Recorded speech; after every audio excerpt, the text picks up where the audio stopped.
The Triat are three of the greatest entities in the spiritual hierarchy: the Wyld, the Weaver, and the Wyrm. In the mythology of the Garou and other changing breeds, these three great spirits are responsible for the creation, preservation, and destruction of all things. As in most mythologies, there are multiple stories of the Triat, many contradictory. Opinions differ as to whether they created or were created by Gaia, and whether all three were created at the one time, had always existed, or created each other in a specific order. Here is a quick dive into the history of each Triat member. The Wyld is one of the three spirits of the Triat. The Wyld is a generative force. It creates absolute chaos, which is given order by the Weaver before it is destroyed and returned to chaos by the Wyrm. Where the other two of the Triat went insane, the Wyld is diminishing, being squashed out by the Weaver and destroyed recklessly by the Wyrm. Black Furies and Red Talons are the two foremost Garou tribes who celebrate the Wyld. Contrary to them, the Ratkin worship the Wyld as the supreme energy, well over Gaia. Bastet referred to Wyld by the feminine name Nala. The Weaver is one of the three great spirits of the Triat. Its function was thought to be to make order from the creations of the Wyld, giving them form and function for the duration of their existence before they were destroyed by the Wyrm, maintaining a balance between creation and destruction. Many Garou believe that the Weaver is primarily to blame for the imbalance in the Triat. Their mythology states that the Weaver grew tired of its order being destroyed by the Wyrm and spun its webs to imprison the Wyrm and end its destruction. This imprisonment drove the Wyrm mad and caused it to begin destroying everything, rather than just those things whose time had ended. The Weaver's avatars and children often take the form of spiders or sometimes insects. It, or more often she, is a patron of law, order, science, and technology, and as such is revered by some semi-heretical glasswalkers Ratkin and Ananasi, who refer to her as Grandmother Spider. They believe the Weaver created their patron spirit, Queen Ananasa. Most realize, however, that the Weaver is far too powerful in the modern world, where cities and steel are more important and influential than nature. Mankind is Weaver's adopted child, in order to bring order to the world and help her to end the chaos that her Celestine brethren constantly wrought upon creation. To this end, Weaver implanted mortals with three gifts: dogma, science, and technology, in order to survive. It has been said that after the Impurgum, Weaver vowed to never let her children become victims of persecution again. Some of the awakened mages of the technocracy may also revere her in one guise or another, often naming her as Stasis. Certainly the Weaver's supposed goal of unending perfection mirrors the technocratic goal of a static reality. Bagheera and other Bastet refer to Weaver using the masculine name Raja, which is a Hindi word meaning regent.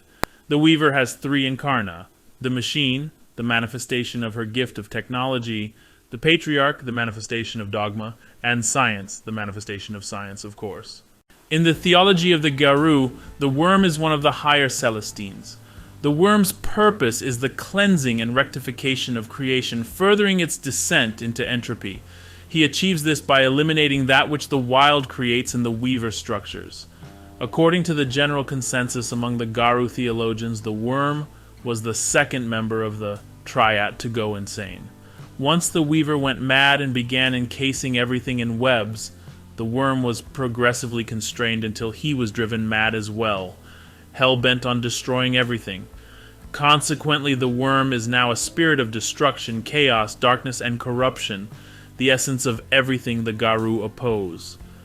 Most tribes have their own myths that describe the Wyrm in their own specific cultural nomenclature. Triatic Wyrm. As part of a resultant dissociative identity disorder on a universal scale, there are three main heads of the Wyrm, each representing a different part of its personality. As mentioned in the Book of the Wyrm, the three heads also represent the Triat and the original balance Wyrm trying to figure out what went wrong, and as such the main three heads are called the Triatic Wyrm, Beast of War, the Wyrm of Calamity, a monster of senseless rage ready to destroy all in its path. It is said by some that frenzy and rage are this Wyrm's blessings. This Triatic Wyrm is analogous to the Wyld's love of chaos, but here it is a chaos achieved via destructive terror. eater of souls, the worm of consumption, paragon of the gnawing hunger of greed, lust, and gluttony. Vampires are said to be under the sway of Eater of Souls. Eater nearly manifested in North America, but was banished by the sacrifice of an entire tribe of Garou. This triadic worm is analogous to the weaver's desire to unify, but the method here is unification via consumption and digestion. Defiler worm, the worm of corruption, a scheming entity of corruption, perversion, and decay. Most Pentex operations are likely under the sway of the defiler worm. This triadic worm is analogous to the original worm's purgative function, but here it is being restricted to only being able to eat away at its victims intangibly, usually subtly, and from within. Other Fera know different aspects of the worm. The Rokia know of Curl, while the Bastards speak of Kalash and Asura. It is not known if these are separate aspects of the worm in itself, or just other names that are used in cultural context. It should be noted that the Bastet can take Kalash as a Jamak in the form of the King of Cats without registering as worm-tainted, and the Bastet conception of Kalash is quite close to the Balance Worm. Even its base desires are powerful enough to take on forms of their own, becoming the powerful urge worms of hate, lust, fear, and other dread sentiments, as well as the elemental worms who represent perversions of the classical elements. With so many heads, the worm is more hydra than serpent, and each head is all but impossible to sever. Creatures of the worm. The worm counts many different creatures in its employ. Some serve knowingly, some unknowingly. But their actions all serve to bring the apocalypse ever closer and drive the Garou to extinction. As such, all creatures who cause misery, depravity, and destruction, either willingly or unwillingly, knowingly or unknowingly, are servants of the worm and are considered deserving of death and damnation by the Garou. Deliberate servants, banes, these foul spirits of the worm are thankfully usually confined to the spirit world. Unfortunately, some of the strongest can possess mortal hosts and use them to affect the real world. Even strong men can be overwhelmed and made the puppet of a bane. No man or beast is safe from these spirits of pure evil and corruption. When confronted, however, banes will frequently give up their mortal shells and burst forth in their full, horrifying glory, displaying razor-sharp fangs, tentacles, hundreds of faceted eyes, or 1,000 other horrors, each worse than the last. Black spiral dancers. The worm's greatest triumph, the dancers are foul, twisted reflections of the Garou. Just like the Garou, they consort with spirits and can gain gifts from them, except they gain their gifts from banes. Everything the Garou do, they do in service to the worm. They are fond of capturing normal Garou and torturing them until they, too, become black spiral dancers. Most Fera have similar corrupted counterparts, but the spiral dancers are the most numerous among them. Fomori, binding a bane into a mortal host, either human or animal, creates a Fomor. However, the banes used, less powerful than most, are more firmly bound to the flesh of their hosts, resulting in many more obvious deformities. Fomori are usually created by Pentex, Malfian Nefandi, a specific subgroup of evil mages who consciously venerate the worm. Whilst other Nefandi, and indeed all awakened, may empower, invoke, or otherwise interact with its aspects, these are generally actions that unconsciously benefit the worm. But the Malfians are very much aware of its nature and choose to direct their venerations and supplications to it specifically. Pentex is a shadow corporation with its fingers in every pie it can think of. It taints everything it touches, all beneath a veneer of business as usual. Oil spills are just a part of business, not part of a master plan to corrupt the world. Violent video games and movies are there just to satisfy the demands of customers, not to corrupt the hearts and minds of the young. Pharmaceuticals with soul-crushing side effects are hailed as miracle cures. Pentex has one true purpose: to bring on the apocalypse and then step in as the savior, to be church and corporation all in one. Cults of mortals dedicated to the worm.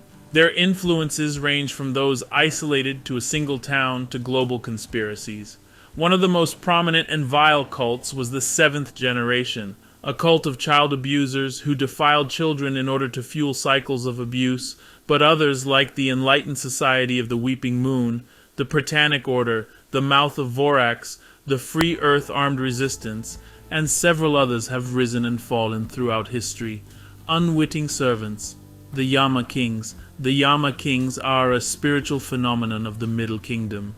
Rogue elements of the celestial bureaucracy, the Yama Kings seem to overlap with the Wyrm. They are certainly in a close alliance.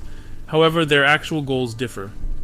While the centipede strives to undo the Wheel of Ages, the Yama Kings want to trap it in stasis during the Sixth Age.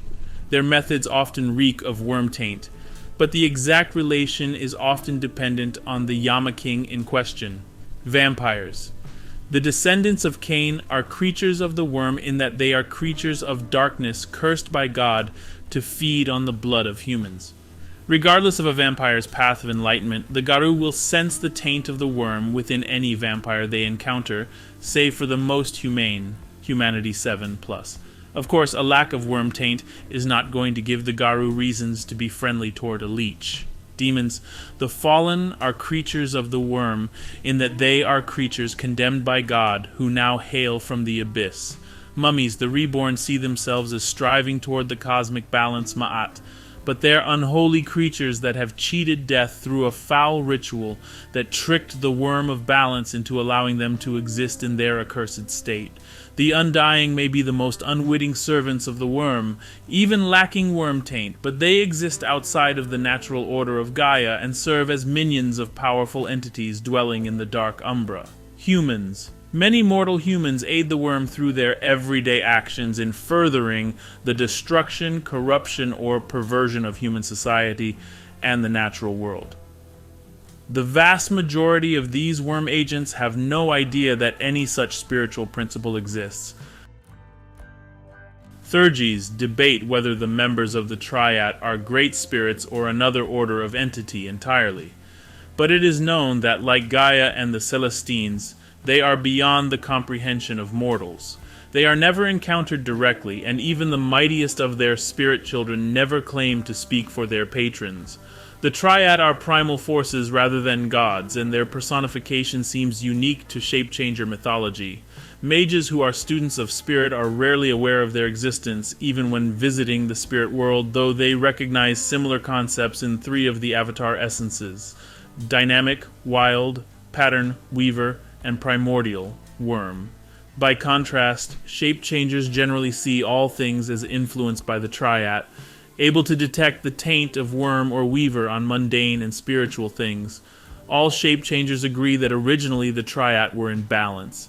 Some say Wyld created raw matter, life, and spirit, while Weaver gave these creations form and function, and the Wyrm destroyed them to make room for new creations. Others insist that the Wyrm was once known as balance, selectively destroying the creations of Wyld and Weaver to create harmony from the opposing forces of chaos and order.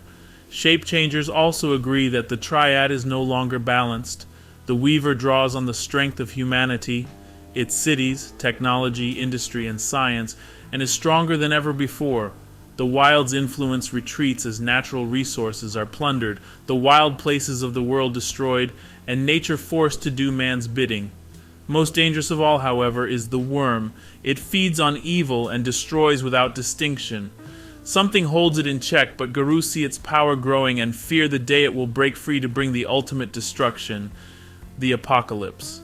Stories differ as to how the imbalance came about, but one of the most common tells that Weaver trapped the Wyrm in her webs, allowing her order to be imposed without being destroyed, while the imprisoned Wyrm, unable to escape, fell into madness. In contrast, some claim the Weaver is insane, and the Wyrm's lust for destruction is in order to destroy the overabundance of order. As a result of the threat of Wyrm and Weaver, most shape-changers revere the Wyld above the other members of the Triat, seeing it and Gaia in need of protection.